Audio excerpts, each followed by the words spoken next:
गुरु भक्ति योग।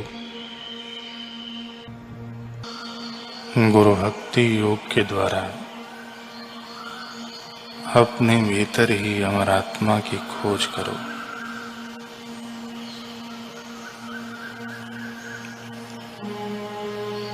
गुरु भक्ति योग को जीवन का एकमात्र हेतु, उद्देश्य एवं सच्चे रस का विषय बनाओ। इससे आपको परम सुख की प्राप्ति होगी।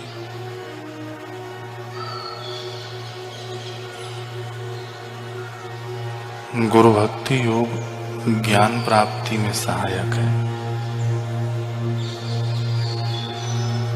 गुरु भक्ति योग का मुख्य हेतु तूफानी इंद्रियों पर एवं भटकते हुए मन पर नियंत्रण पाना है।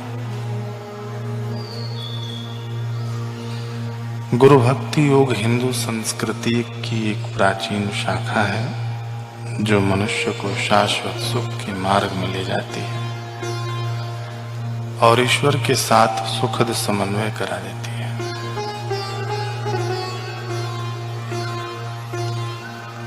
गुरु भक्ति योग आध्यात्मिक एवं मानसिक आत्म विकास का शास्त्र है। गुरु भक्ति योग का हेतु मनुष्य को विषयों के बंधन से मुक्त करके उसे शाश्वत सुख और दैवी शक्ति की मूल स्थिति की पुनः प्राप्ति कराने का है।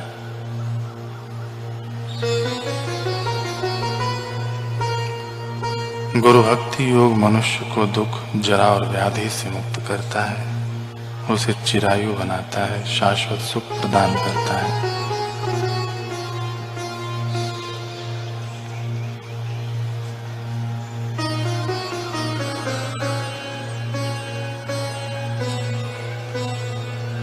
संत कबीर जी महाराज कहते हैं कि कबीर ते नर अंध है, गुरु को कहते और हरि रूठे गुरु ठौर है, गुरु रूठे नहीं ठौर। जिसके जीवन में सद्गुरु नहीं है वह अभागा है। रामायण में आता है, गुरु बिना भव निधि तरहि न कोई। जो बिरंची शंकर समोई। ब्रह्मा जी जैसी सृष्टि बनाने की ताकत हो और शंकर जी की नाई प्रलय करने की ताकत हो, फिर भी सद्गुरु के बिना जन्म मरण के चक्कर से तुम पार नहीं हो सकते। इतनी महत्ता है गुरु की। शब्द में ताकत है, लेकिन वह शब्द अगर दैवी शब्द है तो दैविक फायदे होते हैं। आध्यात्मिक शब्द है तो आध्यात्मिक फायदे होते हैं। यदि वह मंत्र है और गुरु ने विधिवत दिया है तो उसके जप से जो फायदा होता है उसका वर्णन हम तुम नहीं कर सकते। संत तुलसीदास जी कहते हैं कि बंदो गुरुपद कंज कृपा सिंधु नर रूप हरि। मेरे गुरु मनुष्य के रूप में साक्षात हरि हैं।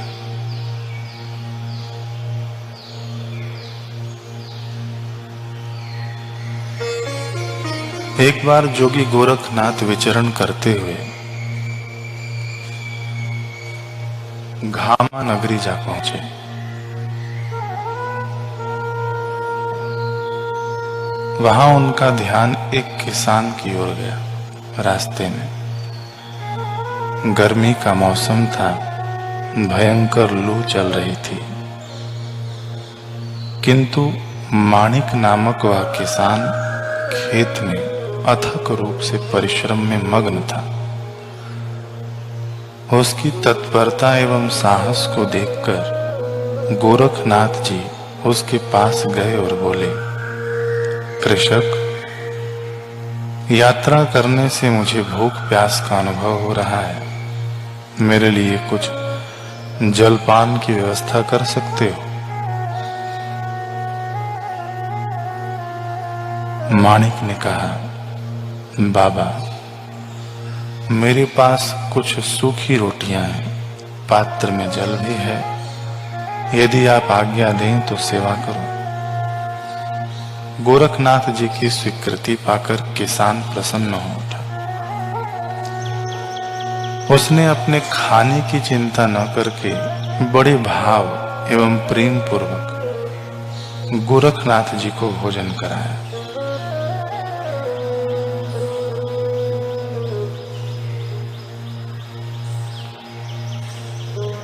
गोरखनाथ जी ने कहा, माणिक, मैं तुम्हारी कर्मठता और श्रद्धा भक्ति से प्रसन्न हूं। तुम्हें जिस वस्तु की चाह हो मांग लो।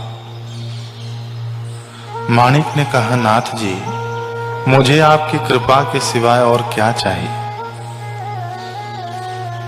जोगी गोरखनाथ जी माणिक की ऊंची समझ, श्रद्धा, मन की निर्मलता देखकर खूब प्रसन्न हो गए और दोनों हाथ ऊपर करके आशीर्वाद देते हुए कहा, तथास्तु।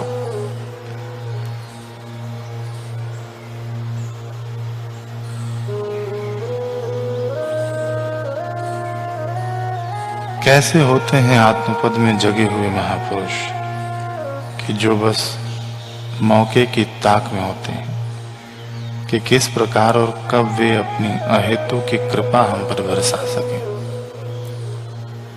आत्मामृत का सागर उनके हृदय में हिलोरे ले रहा होता है। वे तो छलकने का अवसर ढूंढते रहते हैं, पात्र की खोज में भ्रमण करते रहते हैं। आत्मसंतृप्त उन महापुरुष की आंखों से करुणा कृपा बरस रही थी।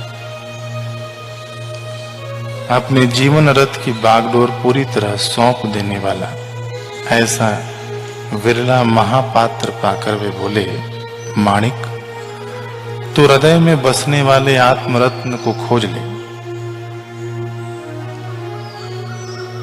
गुरु गोरखनाथ जी के मुख से निकले वचन किसान के निर्मल मन में गहरे उतर गए।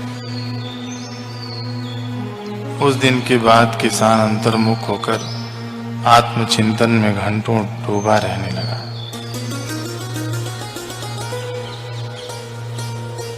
उसका मन संसार से उपराम हो गया। आखिर वह घर छोड़कर आत्मरत्न की खोज में गहन वन में जाके साधना करने लगा। वह बहुत कम समय में इस स्थिति में पहुंच गया कि ध्यान में शरीर की भी सुध भूल जाता।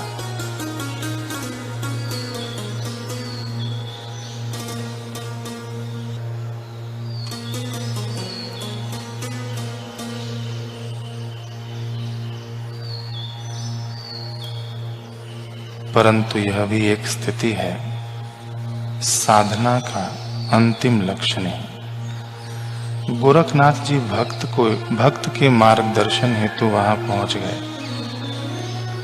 उन्होंने माणिक को दीक्षा दी तथा उसका नाम माणिकनाथ रख दिया। गुरु आज्ञा पालन में तत्पर माणिकनाथ ने बहुत ही कम समय में गुरु की कृपा प्रसाद से जीवन के सर्वोच्च लक्ष्य आत्मा परमात्मा का साक्षात्कार कर लिया। धन्य है ऐसे सत्पात्र शिष्य और महाकरुणावान सद्गुरु। यही सद्गुरु गोरखनाथ जी अपने जीवन का निचोड़ बताते हुए हमें सजग करते हैं कि गोरख जागता नरसेविये। हे मानो, जीवन सफल बनाने के लिए जीवित महापुरुष के सत्संग, दर्शन, सेवा, मार्गदर्शन का लाभ ले ले। गुरु वचन जिनके लिए प्राणों से भी प्यारे हों और उनका अनुसरण ही जिनके जीवन का एकमात्र लक्ष्य हो, ऐसे माणिक बहुत विरले होते हैं। वे ही इस दुनिया के सच्चे वीर हैं, पुरुषार्थी हैं। वे धरती के देव और सबके आदर्श हैं।